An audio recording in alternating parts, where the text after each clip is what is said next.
Hi, I'm Alan Stokel, and over the next few minutes, I would like to show you the correct way of assisting a passenger in a wheelchair or other mobility issues with their transportation needs. We are pleased to be involved in an industry that every day helps seniors and people with disabilities with their mobility needs.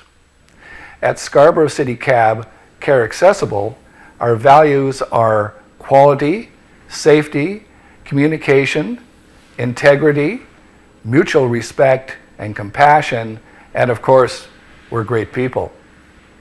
To live these values consistently, we have to perform to a very high standard of customer service, and this is how we do it. We establish rapport with a friendly greeting and a smile. We always ask before we help, and we ask the rider, not the escort. They're the best person to tell you, and we always ask, how may I help you?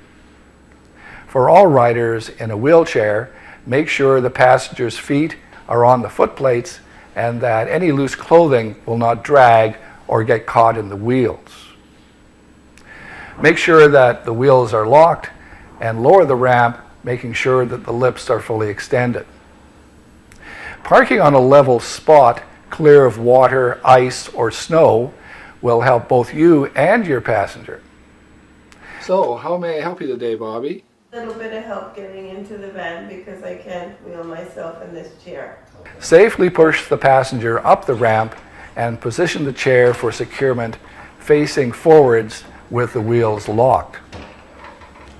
If the passenger is in a transport chair, scooter, or using a walker, ask the client to transfer to one of the seats. Many transport chairs have no proper securement points and can pose a safety risk for passengers.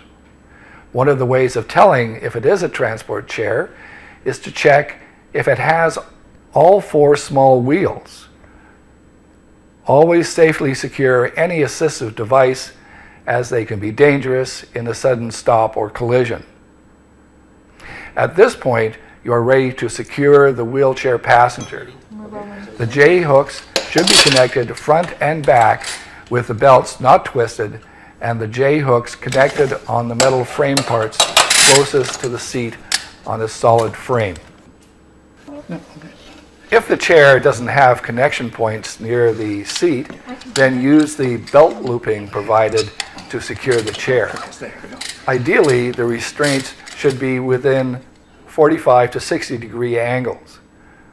Also, keep in mind that the front restraints are secured to the outside of the chair, making a V, while the rear restraints are secured inside the wheels of the chair in a straight line. After all 4 restraints have been attached, unlock the manual wheelchair and move it back and forth. This will tighten any slack and keep the chair firmly in place. Reapply the brakes on the chair. If the rider is using an electric wheelchair, ask the client to use the controls.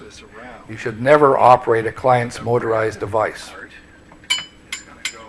Once this is complete, you are ready to secure the passenger using the seatbelt assembly.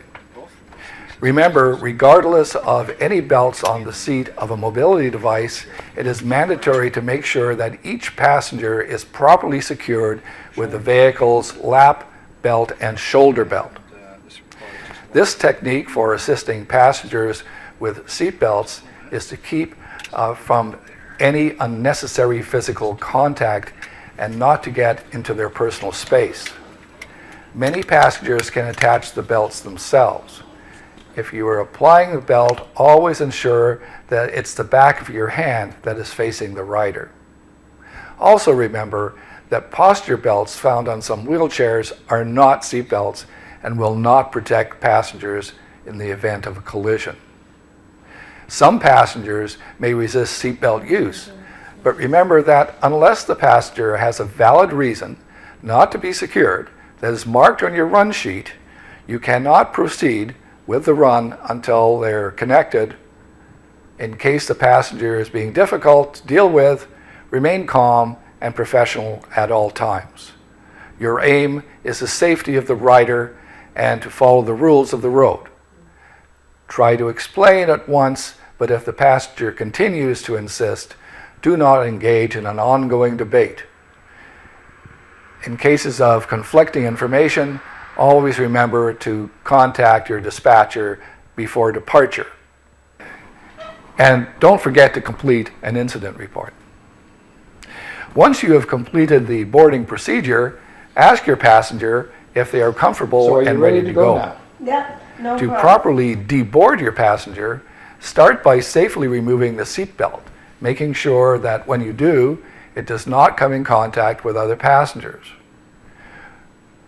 Roll passengers in wheelchairs down the ramp in the correct direction. Before you leave the passenger, make sure you check to see that they have taken all their possessions with them.